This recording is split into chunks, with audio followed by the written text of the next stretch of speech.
My wife announced, "I'm renovating your man cave into my yoga studio. You don't use it anyway." I said, "Great idea, I'll help."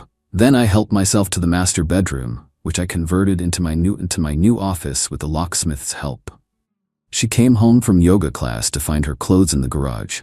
Original post: I, 48 male, have been married to Bethany, 44, for 16 years. We've got 2 kids, Aiden, 14, and Mia, 12. Pretty standard suburban life, or so I thought, until last Monday when my wife decided to unilaterally redecorate our marriage along with my basement. For context, 3 years ago, I converted our unfinished basement into what I call my sanctuary. Nothing crazy: a 65-inch TV, my dad's old leather recliner he left me when he passed, a mini fridge, dartboard, and my prized possession, a restored 1978 pinball machine I bought with my first bonus 15 years ago. It's where I decompress after 12-hour days managing IT infrastructure for a healthcare company. Maybe I use it 3 nights a week for a couple hours. Not daily, but it's mine. Bethany's been on this wellness journey for about 18 months. Started with yoga classes, then meditation retreats. Now she's training to be an instructor. Cool, good for her. I've been supportive, covered her $3,000 certification program, bought her a Peloton, even built her a meditation corner in our bedroom. But apparently, that wasn't enough. Last Monday, I came home to find her in my basement with her friend Kendra, literally measuring the walls. What's going on? Oh, perfect timing. So Kendra and I figured out this space would be perfect for my yoga studio. Your what? My home studio. I can teach private classes, maybe small groups. The energy down here is amazing. This is my man cave. Brett, you're down here maybe once a month. It's wasted space. I was here Saturday watching the game. That was 3 weeks ago. Anyway, I already called contractors. They can start Thursday. The entitlement, the assumption, the dismissal of my space like it was some abandoned storage unit. It'll increase your home value too. Did you discuss this with me? At all? I'm discussing it now. Don't be selfish. This is for my career. What career? You haven't even finished certification. Bethany, wow. Way to be supportive. This is happening, Brett.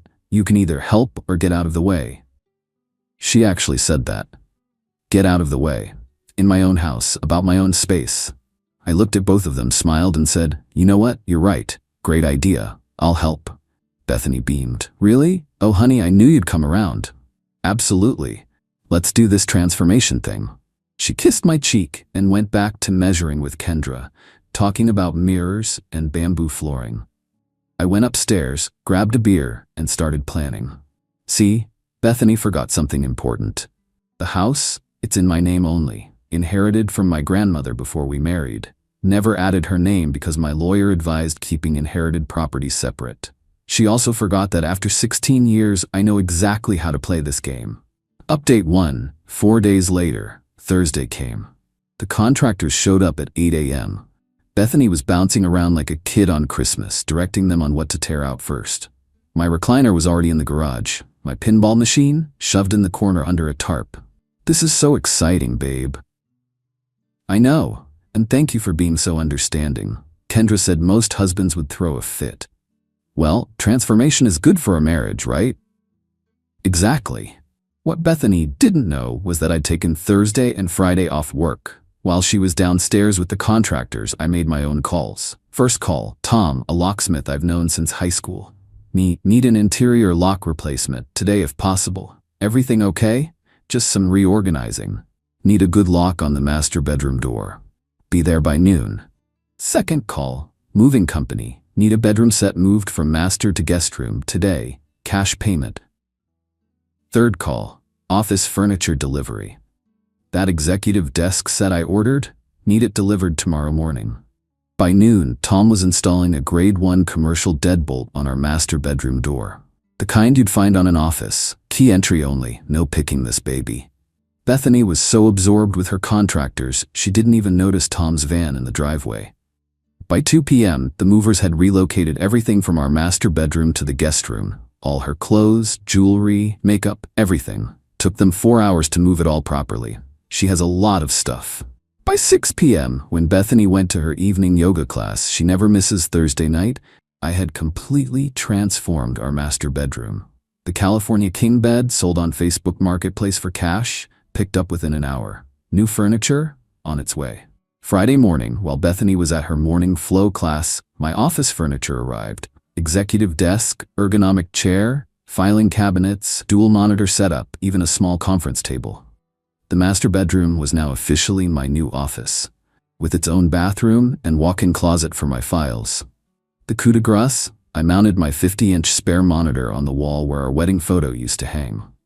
Friday afternoon, she came home from teaching her first practice class at the studio where she trains.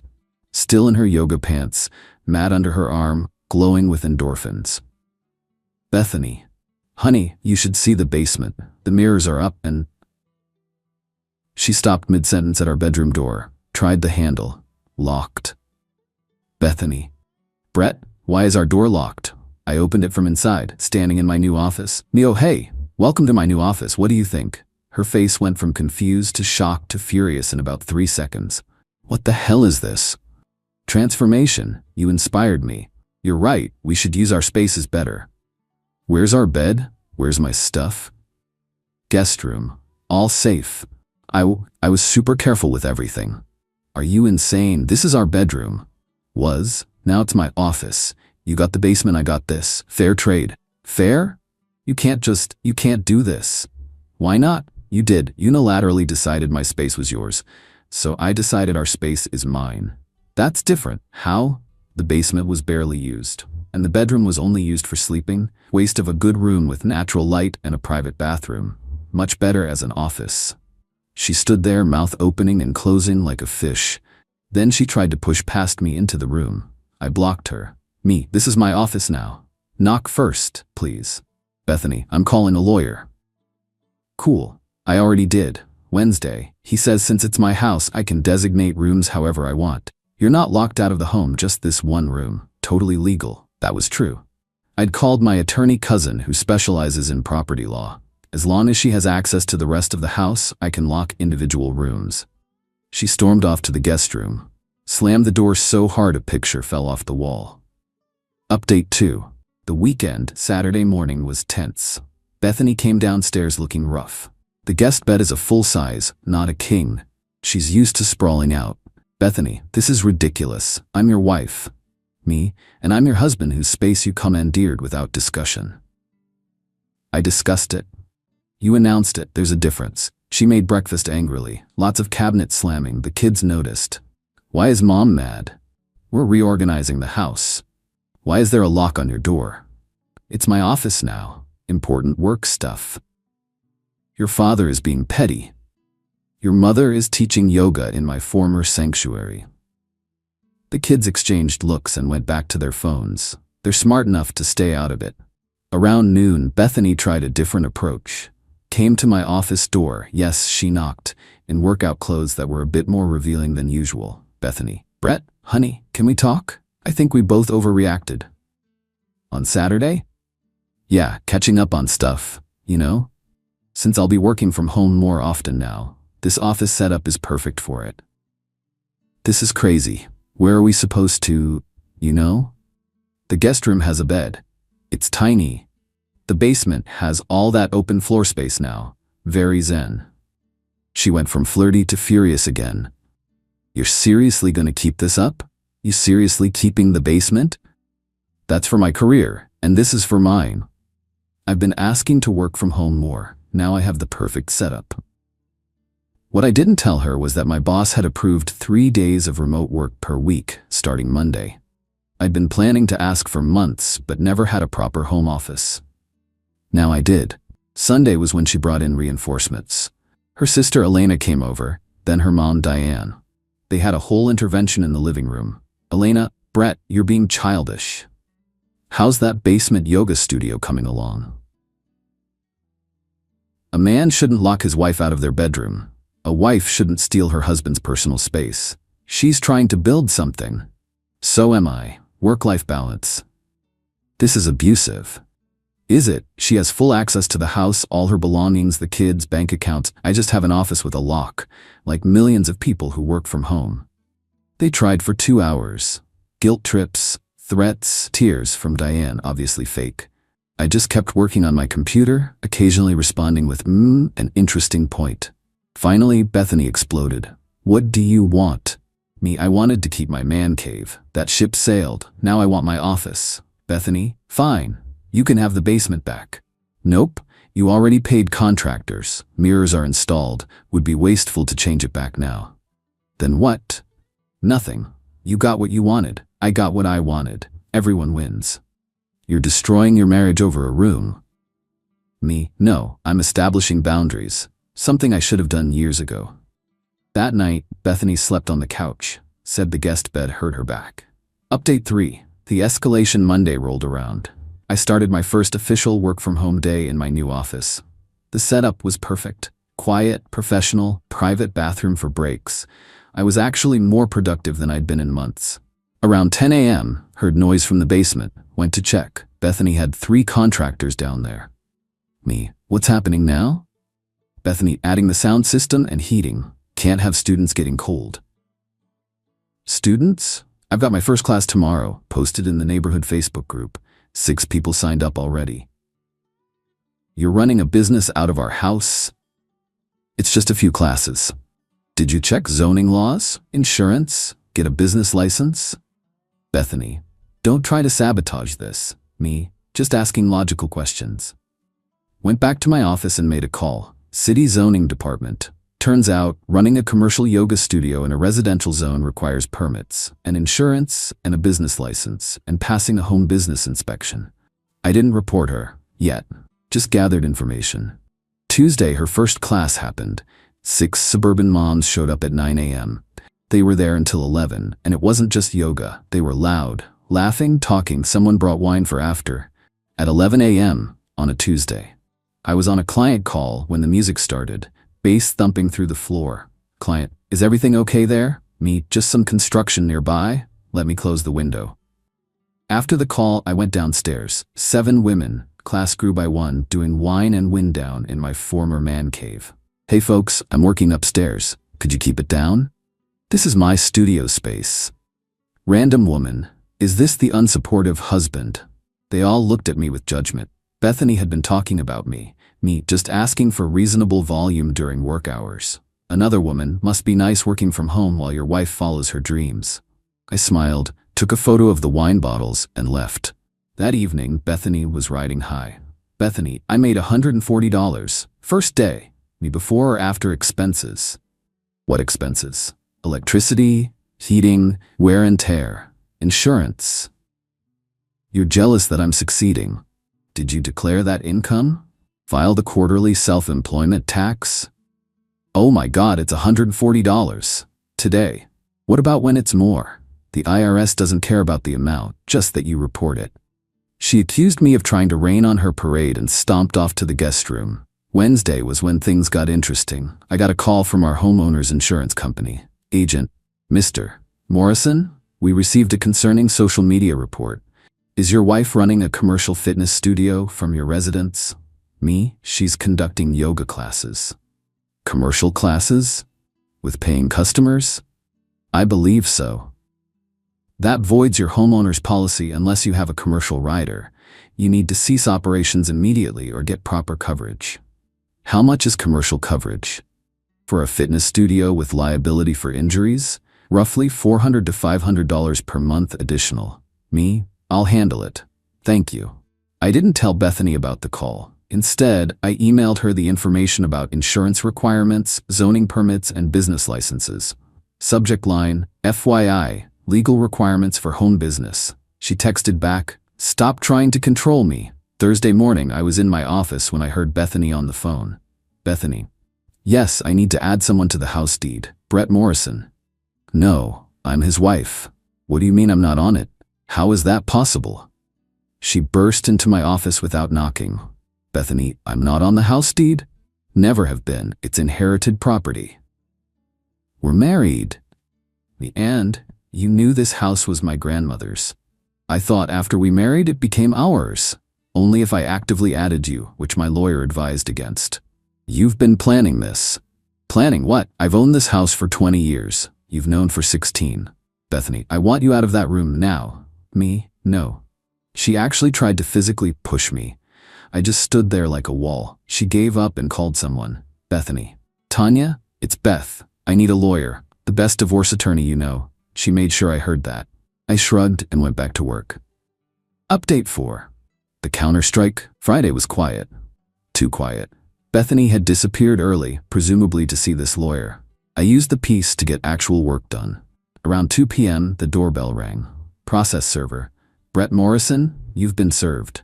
Divorce papers. She'd actually done it. I read through them over coffee. She wanted the house. Good luck with that. Alimony. She hasn't worked full-time in 10 years. Child support. Standard. Half my 401k. Fair enough. Her yoga studio to remain intact.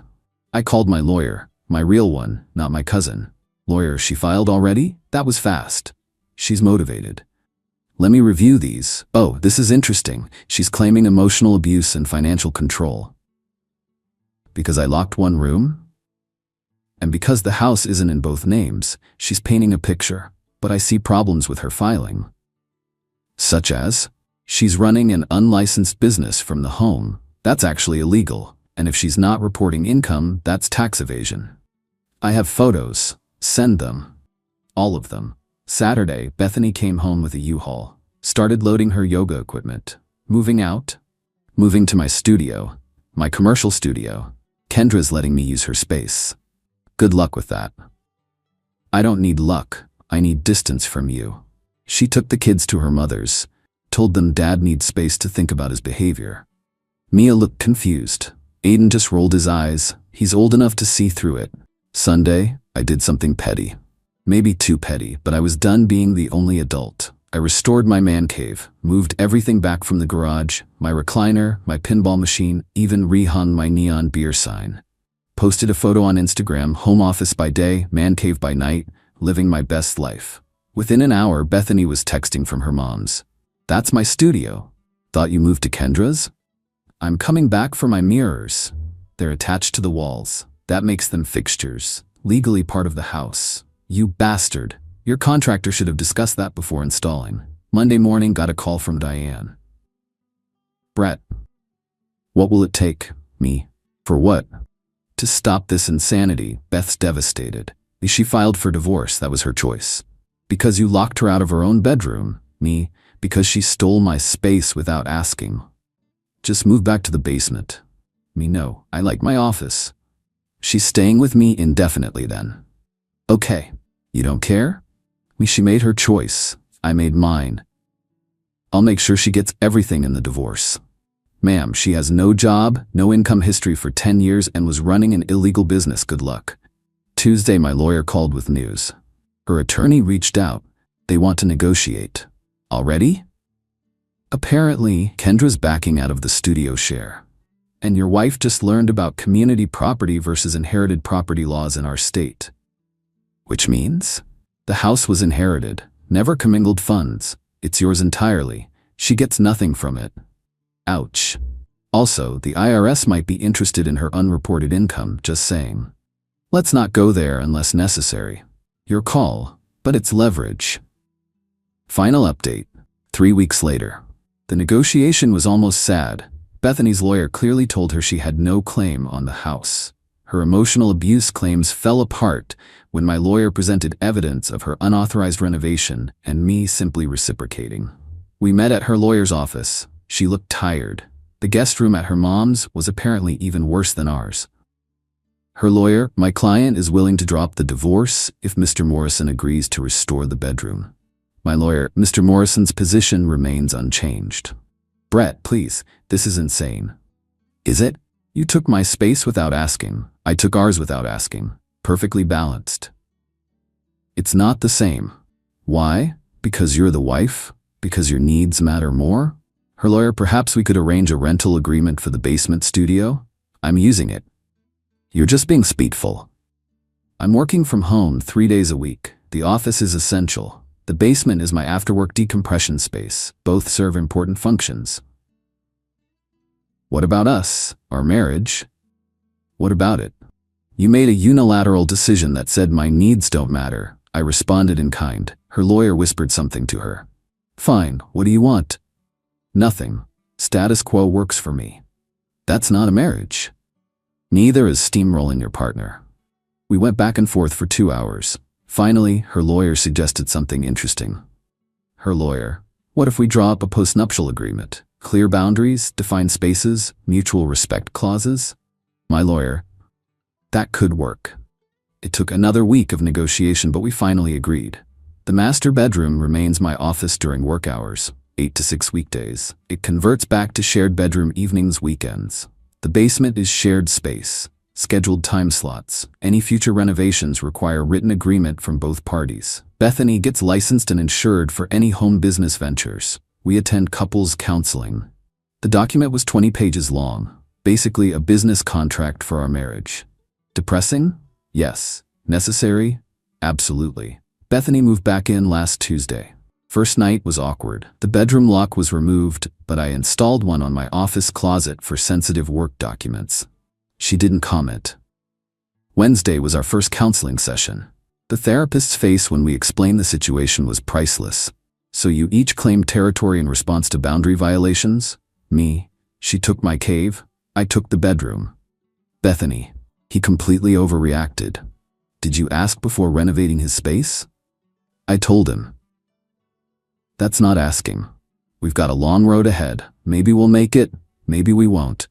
But at least now there are boundaries. Legal, enforceable boundaries. The basement is actually nice as a shared space. She does yoga in the mornings, I use it evenings. The mirrors are great for checking my form when I installed a weight bench. Her students, they meet at the community center now. Proper insurance, proper zoning. My office setup is permanent though. Best decision I ever made. Productivity through the roof, and having a door I can close and lock is priceless. Last night, Bethany actually knocked before entering the bedroom at 9 p.m. Bethany: can I come in? Office hours are over. It's our bedroom after 6. You don't need to knock. Just being respectful of boundaries.